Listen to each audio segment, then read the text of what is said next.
C'è più di un motivo oggi per scegliere di dare alla luce il proprio bambino negli ospedali di Belluno o di Pieve di Cadore, ma un unico comune denominatore: la qualità dell'assistenza. Il modello organizzativo adottato dai punti nascita diretti dal dottor Antonino Lorè è un abito su misura realizzato con una filosofia che si sta applicando in altre aree sanitarie dell'ULSS 1. Un lavoro di equipe durato 5 anni che oggi pone l'ostetricia di Belluno e di Pieve di Cadore in una posizione di eccellenza nei confronti di altri punti nascita nel Veneto. Belluno e Pieve di Cadore, quindi l'ULSS 1, si inseriscono in questo panorama con grande orgoglio, dando un servizio di eccellenza. Nell'ULSS 1 si nasce di più e meglio perché l'assistenza è contestualizzata e risponde alle necessità di un territorio complesso. In 5 anni la percentuale dei parti cesarei si è ridotta del 50% e l'evoluzione positiva l'hanno avuta anche gli indici che misurano le complicanze postpartum.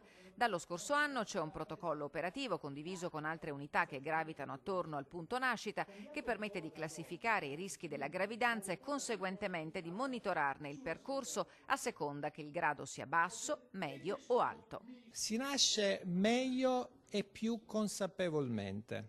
Oggi il percorso nascita è un percorso molto consapevole da parte della coppia. La mamma, la coppia chiede di nascere in sicurezza, ma anche di essere seguita, accolta bene. I dati relativi all'attività dell'ostetricia dell'ULSS 1 sono stati resi noti nel giorno della pubblicazione delle valutazioni della gestione dell'azienda sanitaria diffusi dalla Regione, e questi dati premiano Belluno.